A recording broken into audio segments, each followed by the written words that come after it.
The WNBA last did an official all-decade team in 2006 after their 10-year anniversary.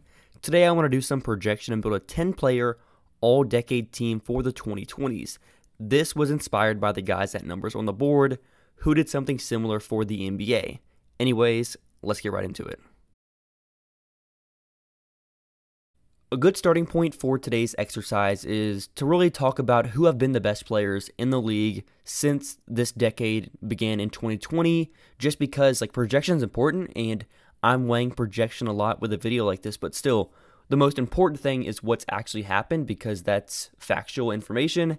And with that, this is just a look at the most All-WNBA honors so far this decade.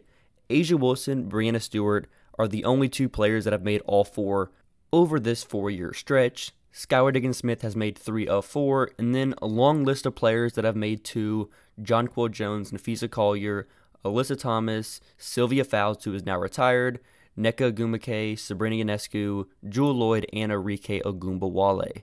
To move to my all-decade projection first team, it starts with Caitlin Clark.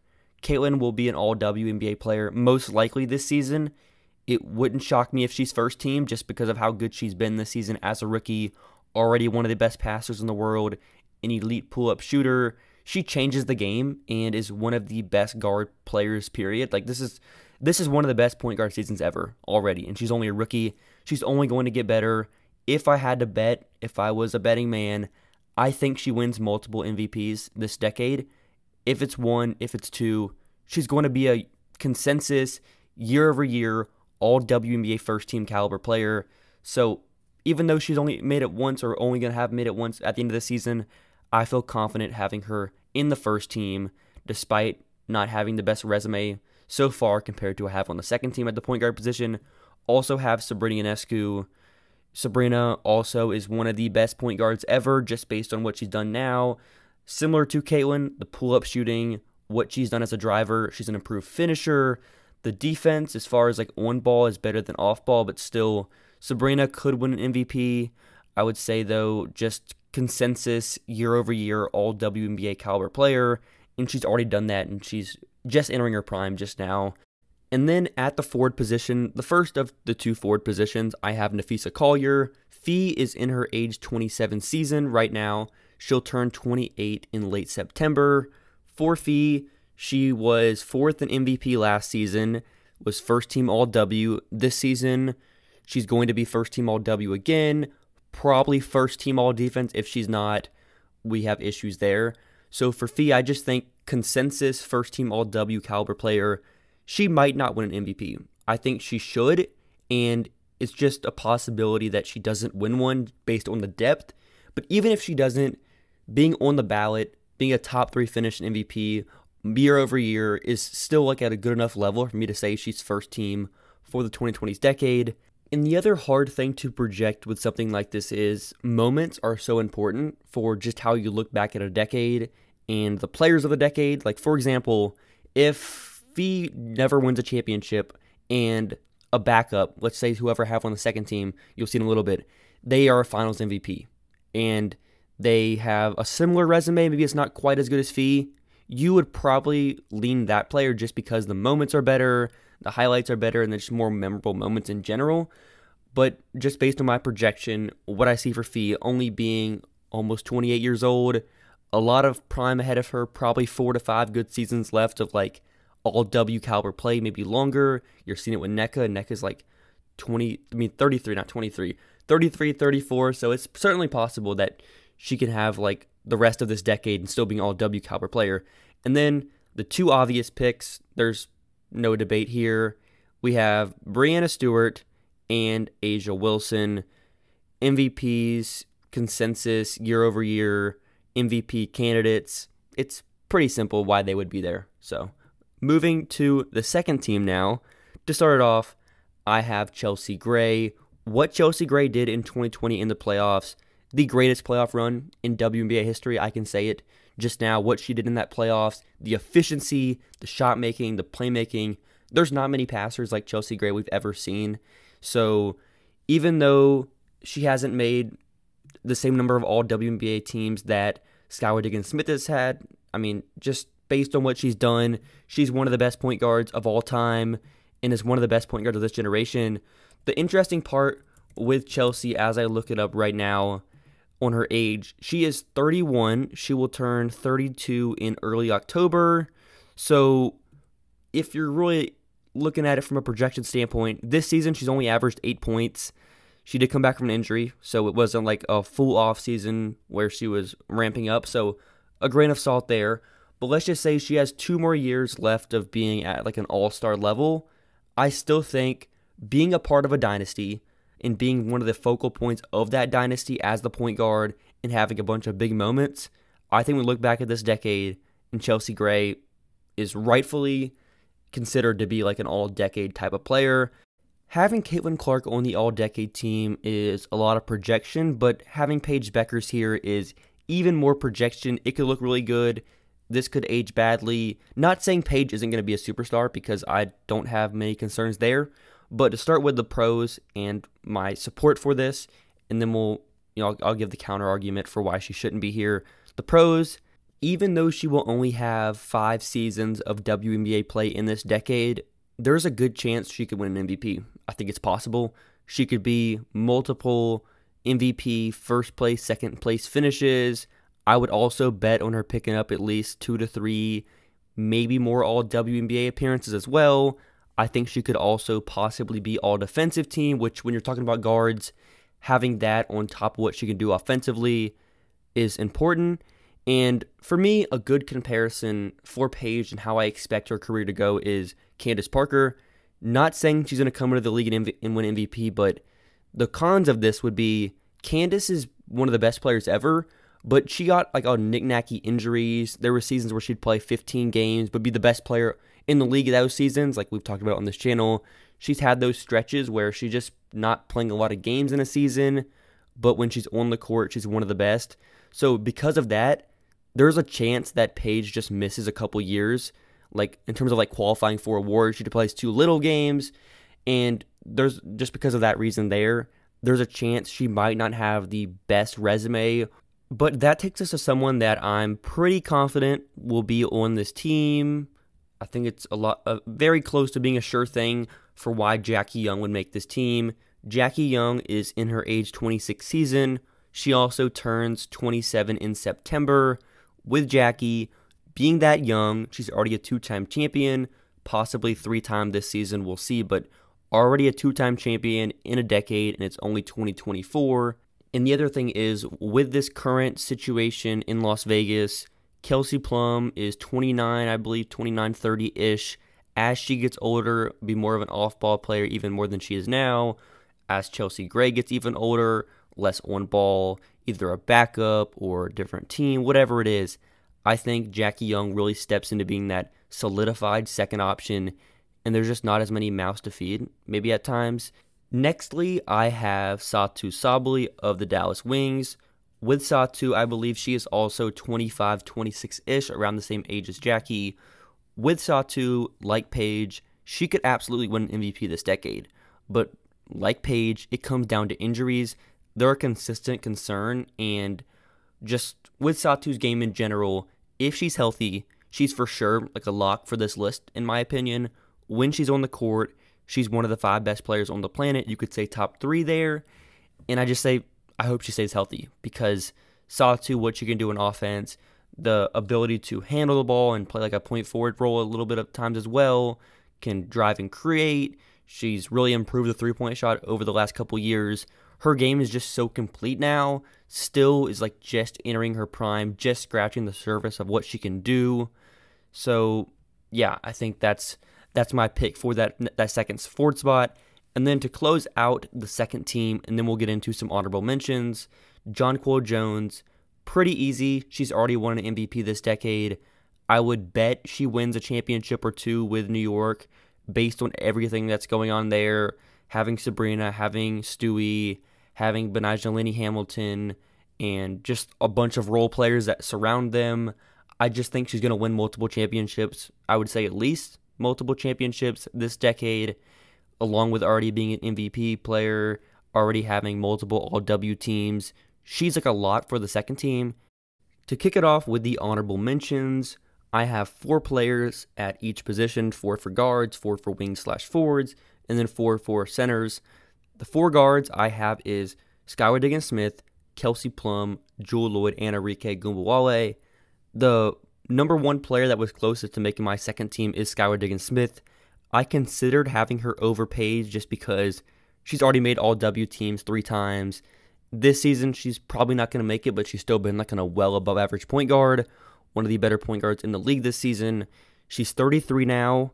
How many more seasons of high-level point guard play does she have? Can she win a championship? Those are all the questions with SDS. Kelsey Plum, I considered her, but I wouldn't say she's been a primary, and she hasn't had quite the playoff moments either. I think Chelsea's had the moments. I think Jackie is younger, so I'm putting some projection there. Similar situation for Jewel Lloyd as well. I would say I'm a little bit more concerned about Jewel's game aging compared to Kelsey. Jewel, much more of a driver in her prime, and the shot making is a lot more streaky than it is compared to Kelsey.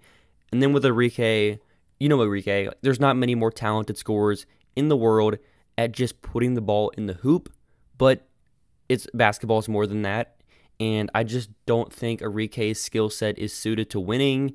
She might make some All-W teams the rest of this decade, it's possible, but I just don't see the winning, and I just don't think you can build a team around Arike based on her skill set and not being much of a passer, honestly. But then, moving to the 4 players in the wings category, all of these players I feel a lot more confident about compared to the other 3 guards besides SDS. Alyssa Thomas, I wanted to put her on the list. I almost counted her as a guard because I would have easily had her over Paige, but I just wanted to put the positions because it makes it a little bit easier to compare guards compared to comparing different positions. AT, there's not many bigger fans of AT than me. The impact goes well beyond the stats, which it is a passer, one of the most unique basketball players in the world, just of what she can do as a creator, as a driver, being able to fill so many gaps defensively, and just multiple All-W teams. She's also in her mid-30s, going on mid-30s, no championships. Kahleah Copper, on the other hand, is a tough situation to evaluate for me because she has no All-W appearances to this point. Not that she hasn't been an All-W caliber player. She's been really, really good this season. She's been All-W caliber. I don't know if she'd make my second team right now. We'll talk about that soon whenever I do my All-W team / award picks for the year. Also, Nneka Ogwumike is someone I would consider for this as well. Multiple All-W appearances. This season will probably be her second, I believe, of the decade. I just don't think she's been as good compared to what she was. 2020s or 2010s, Nneka is easily all-decade first team probably for me. And then Candace Parker as well. She's won a championship in this decade with Chicago where she was actually playing. She also won it with Vegas, wasn't playing.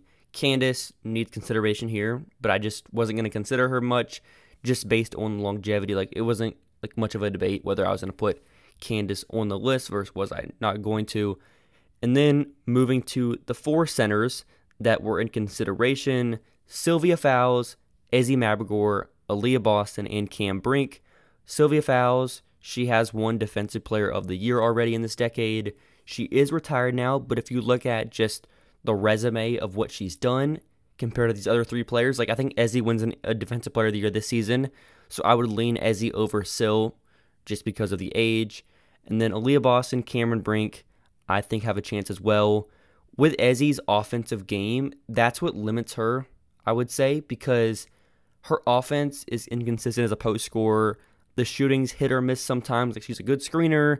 She can fill gaps offensively, but she's not so dominant offensively that I see her being a top 5 player in the league, really at any point.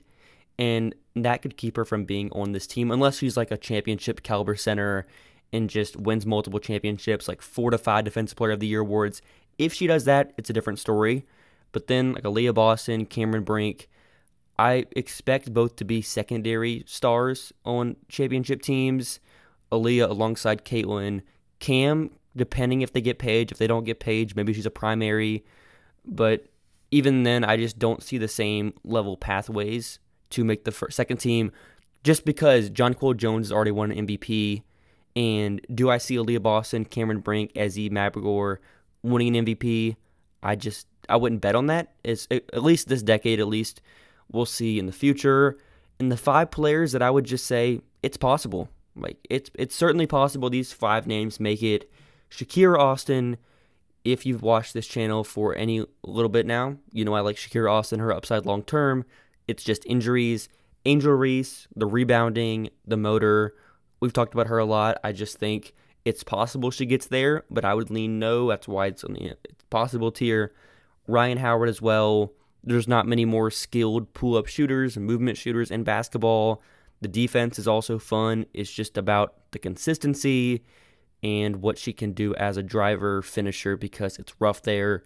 Juju Watkins is the youngest player that I will talk about today. With Juju, she will not be in the W until 2027, so she'll have 2027, 2028, and 2029. Only 3 seasons, but the way she could make it into the top 10 list on here is if Juju came in and was a Candace Parker level rookie impact.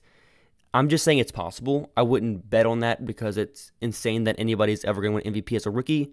But just like if you considered who were the 10 best players of the 2000s in the W, Candace Parker's there. And she only played 3 seasons in the decade, 3, 4-ish. So with Juju, she could possibly come in the league, be all W for her first 3 seasons. And just that alone would have her in consideration for me if she does it, winning aside, because that's just so far to project whatever teams could look like in 2027 and beyond.